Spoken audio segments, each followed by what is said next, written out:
Hello students, so we are trying to solve the problem here.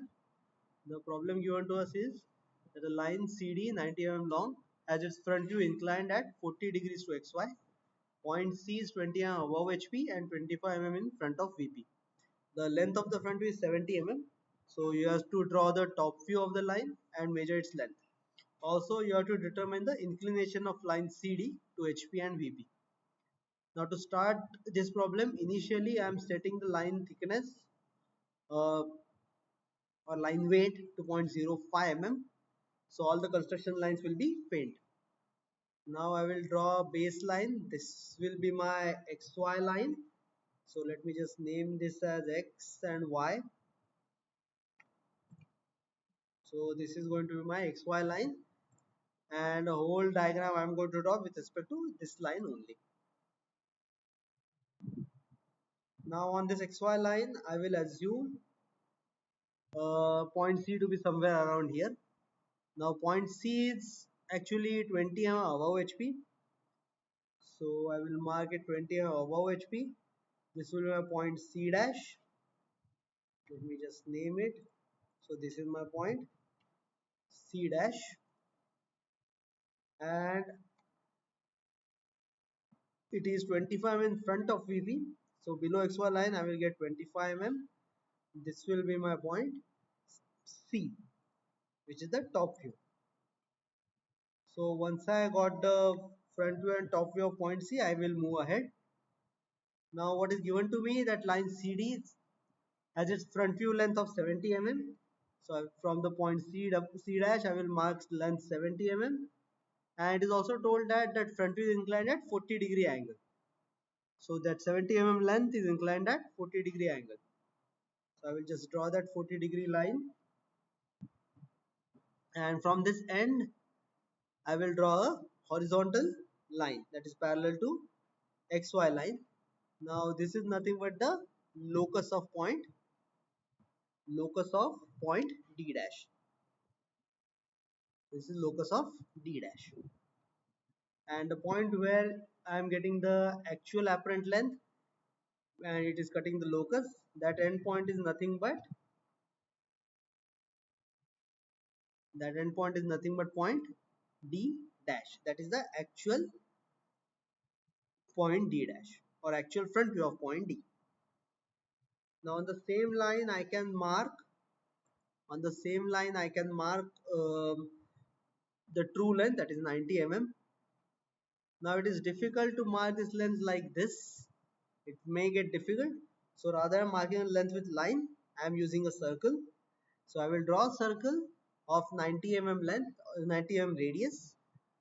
Now where the circle intersects the locus of D dash, I will draw the line and then delete the circle. Now you can check whether this line is of 90 mm. Sorry, it is not.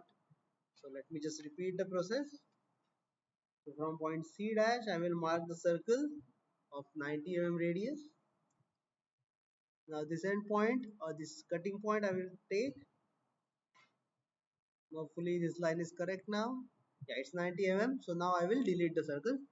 So this line will act as the true length, and as its true length I will name it as D1 dash. Now there is one more point which I can take, and for that I will have to mark the same apparent length on the I will have to mark the apparent length, that is this line C dash to D dash. I will have to mark the same length along uh, a horizontal line from C dash itself. So for that I will again take a circle and taking C dash to D dash as the center, as the radius.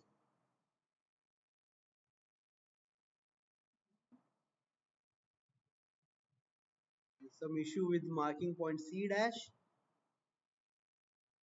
We just check again the radius. Yeah, this is 70 now.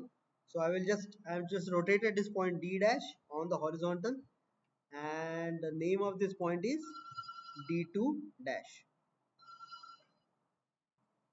Yeah, so this point is point D2 dash. So I got this point as D2 dash. Yeah, so this is the point D2 dash over here, and and d2 dash I got by rotating the point d dash with c dash as the radius.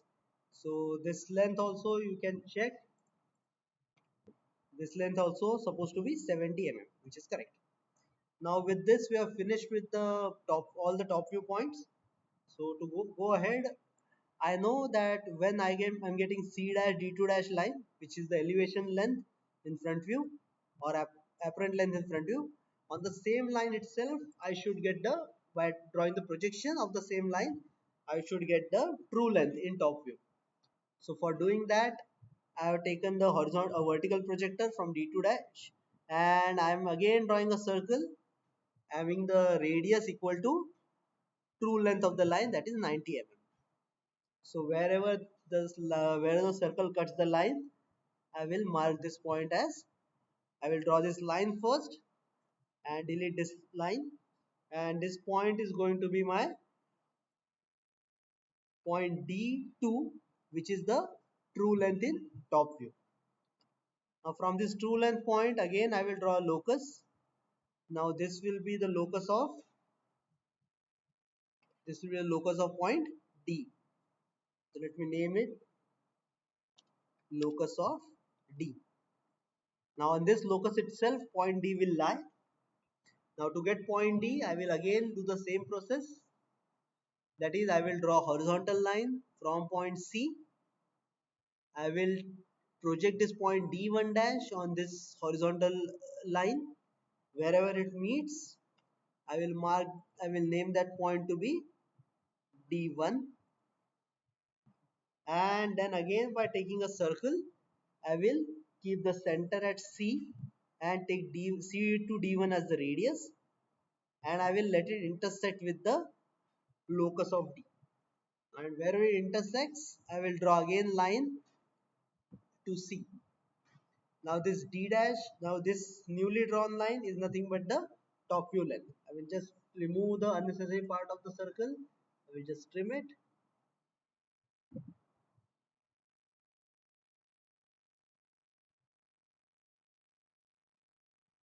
So as this part,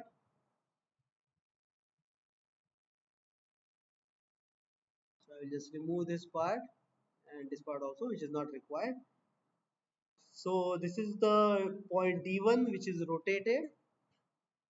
I have rotated point D1 to intersect the locus, and this will be my point D. Now to check whether the solved problem is correct or not, I will just draw a vertical line from D. Ideally, the line should pass directly from D dash and its inclination should be 90, which is correct. So that is my that shows the method in which I have solved the problem is correct and the problem itself is correct. Now I have to measure the top view length. So I will just go to align dimensions and I will just measure this top view length, that is 77.95 mm. Also I have to ensure the, or I have to determine the inclination of line with HP and VP. So these are the two true inclinations. So I will just take the inclination of the true length. So in top view, or the in the true length in front view is making angle 30 degree, and true length in top view is making angle 39 degree. So to complete the problem, I will just select this line C dash D dash and CD, and I will make them dark. So this will be the end of the solution. This will complete your problem. Thank you.